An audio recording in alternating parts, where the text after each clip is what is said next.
स्वागत है फिर से आपका अपने चैनल पर। जैसा कि आप जान रहे हैं कि विश्व इतिहास की टॉपिक लेकर मैं चल रही हूं आपके सुविधा के लिए। और आज का टॉपिक है इटली का एकीकरण। ये अति महत्वपूर्ण टॉपिक है और मुझे वीडियो अपलोड करने में थोड़ी लेट हो जाती है, माफ़ी चाहती हूँ, लेकिन प्लीज़ कोऑपरेट करिए क्योंकि मेरी भी अपनी कुछ परेशानियां हैं। चलिए आइए शुरू करते हैं।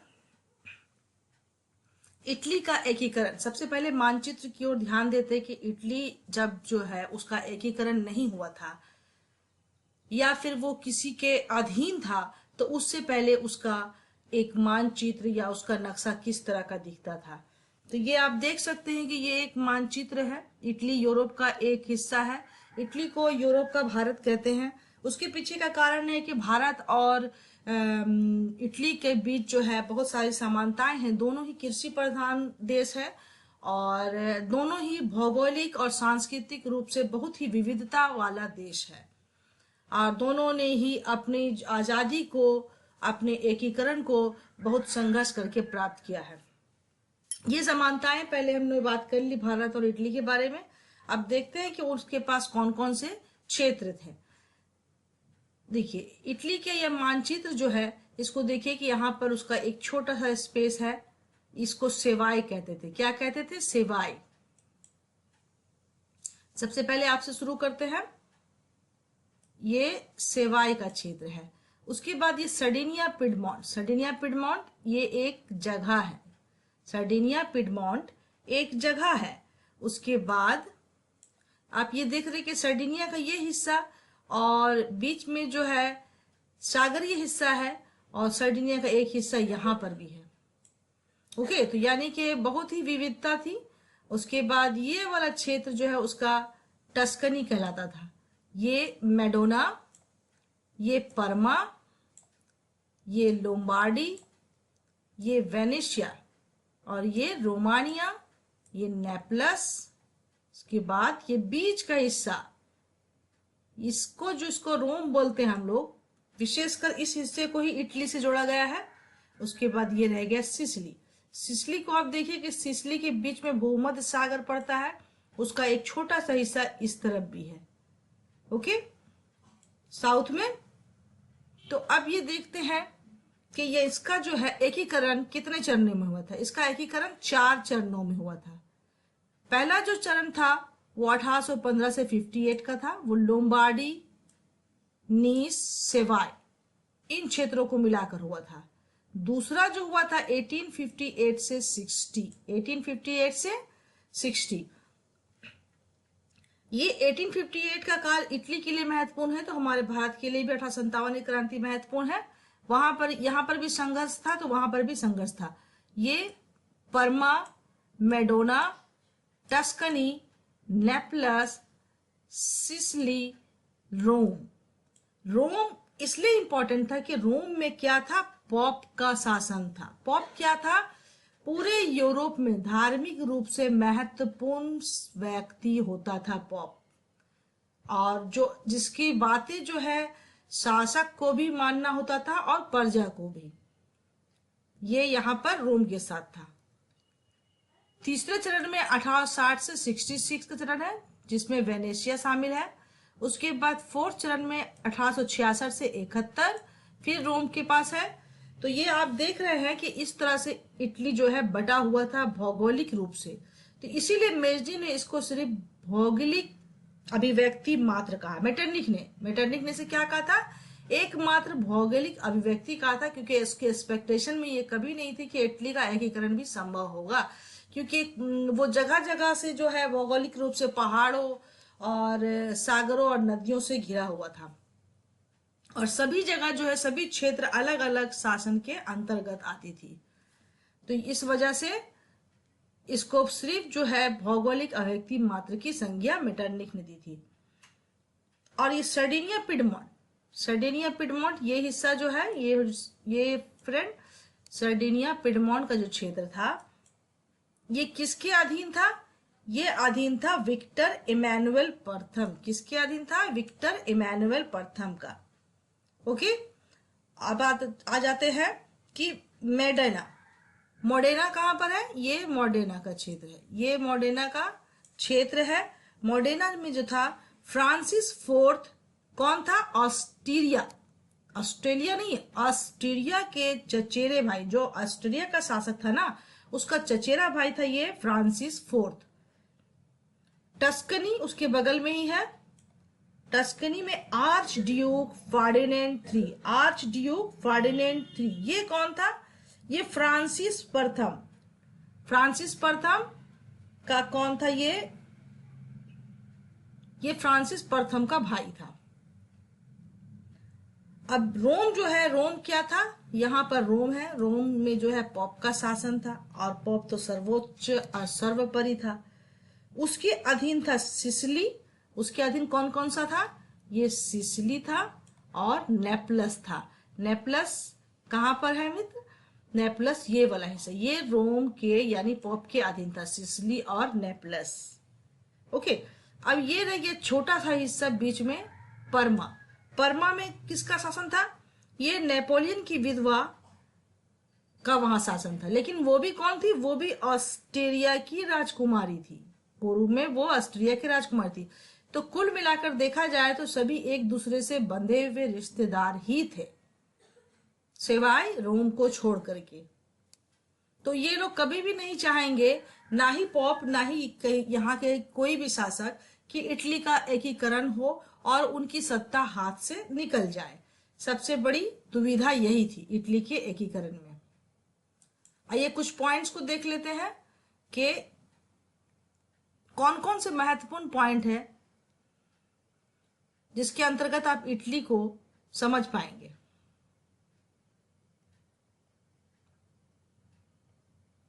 इटली का एकीकरण, इटली का एकीकरण का अति महत्वपूर्ण बिंदुओं में उसको समझते हैं और आगे भी उसको और अच्छे से समझने की चेष्टा करेंगे। ये फर्स्ट उसका जो है पॉइंट, 1870 में राष्ट्रवाद, कब? 1870 में इटली के एकीकरण के साथ। इटली का एकीकरण कब हुआ था? 1870 में, और राष्ट्रवाद का प्रत्यक्ष प्रमाण उसका दिखने लगा था 1797 नेपोलियन ने क्या किया था? सिस अल्पाइन गणराज्य की स्थापना की थी। कौन से गणराज्य की? सिस अल्पाइन गणराज्य की स्थापना की थी। और चूंकि नेपोलियन जो है फ्रांस का रहने वाला था, और वो हर तरफ फ्रांस का जो है शक्ति का प्रसार कर रहा था, अपना राजनीतिक रुतबा बढ़ा रहा था, अन्य क्षेत्रों को जीत करके अपने अधीन कर गए।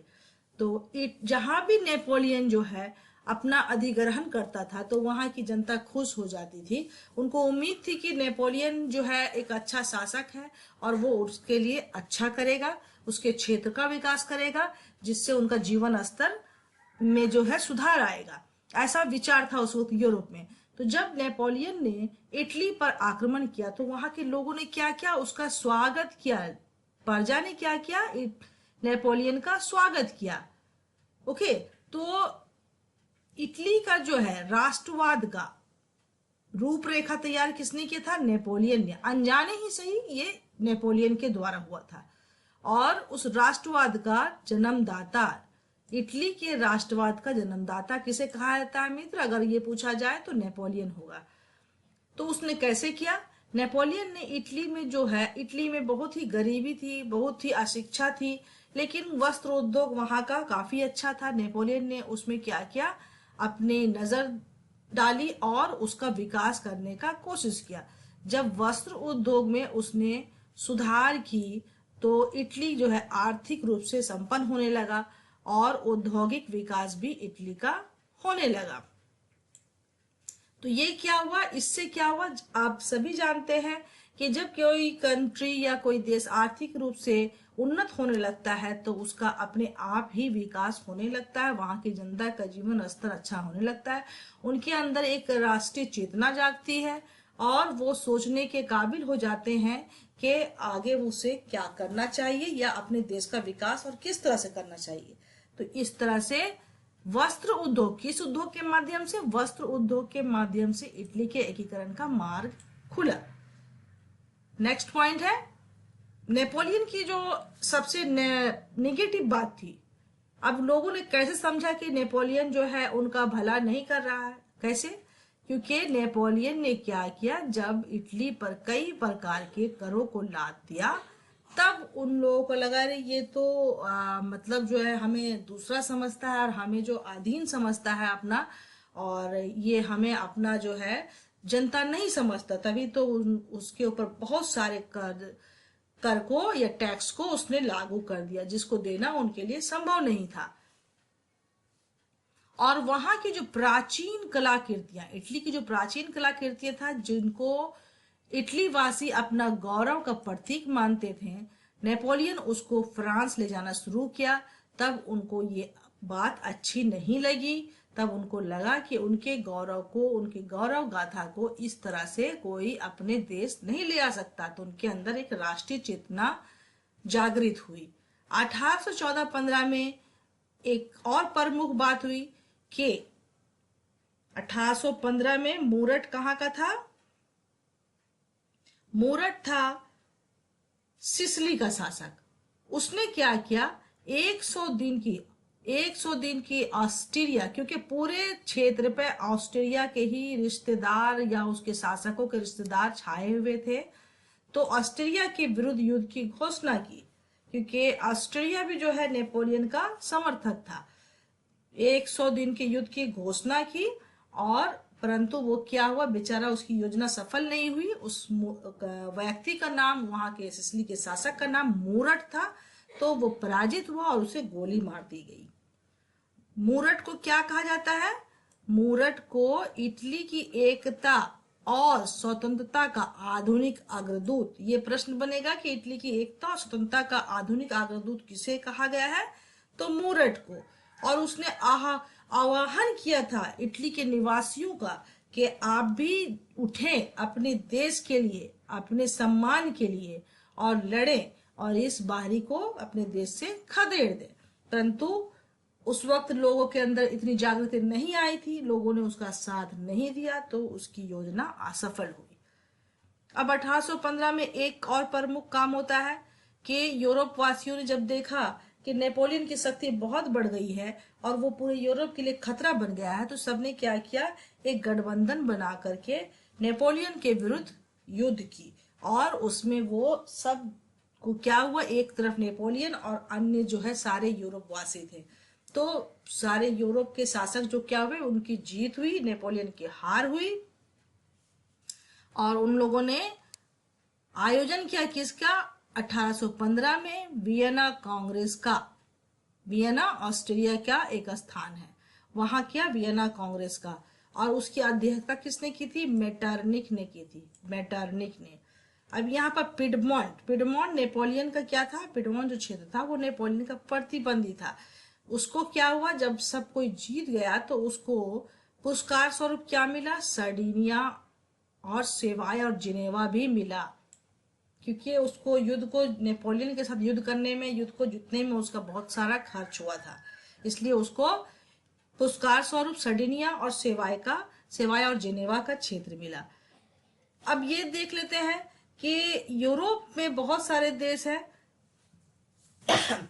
लेकिन इस वियना कांग्रेस में एकमात्र यूरोपीय देश जो कि टर्की का हाफ हिस्सा एशिया में आता है और हाफ यूरोप में आता है, तो टर्की इसमें भाग नहीं लिया। किसमें? वियना कांग्रेस में, एकमात्र देश। इसको याद रखिएगा, ये इंपॉर्टेंट है, क्योंकि कौन सा देश नहीं भाग लिया था? टर्की।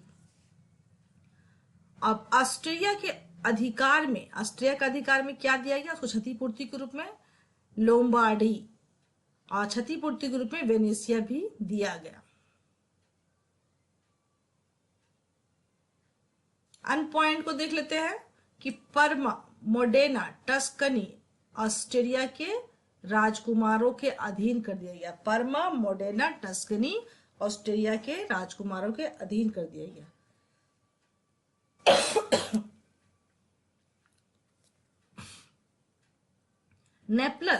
नेपलस जो है, जब आप मानचित्र को देखेंगे दोबारा उससे आगे ले जाके, तो देखेंगे कि नेपलस में क्या था? नेपलस में बुर्बो वंश का शक्तिशाली शासन था, और उसे क्या मिला? सिसिली को उसके अधीन कर दिया गया। क्यों? बुर्बो वंश जो है एक राजशाही वंश था, और उसकी शक्ति को और मजबूत बनाने के लिए सिसिली उसको दिया गया। क्यों?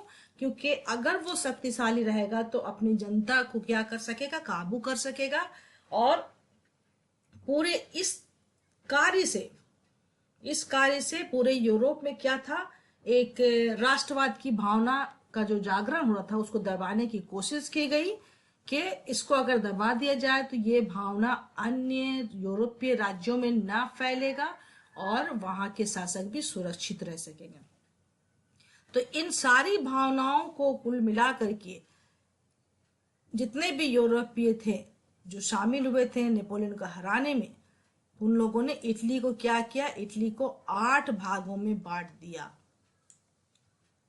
परमा मैं बता चुकी हूँ, परमा में नेपोलियन की विधवा लुइसा का शासन था। लुइसा कौन थी? लुइसा ऑस्ट्रिया की राजकुमारी थी। लुइसा कौन थी? ऑस्ट्रिया की राजकुमारी थी। अब ये भी मैं बोल चुकी हूँ आपको कि मेटरनिक ने क्या किया था, वियना कांग्रेस का जब सम्मेलन हुआ था तो उसको इस बात का बिल्कुल अनुभव नहीं था कि इटली का एकीकरण भी संभव हो पाएगा, क्योंकि इतने अलग अलग राज्यों में बटा हुआ है, इतने अलग भौगोलिक भिन्नताएं हैं, वहां के लोग आपस में कैसे मिल जाएंगे और एक राष्ट्र की भावना को कैसे लागू कर सकेंगे। उनका खान पान, पहनना ओढ़ना सब कुछ अलग था।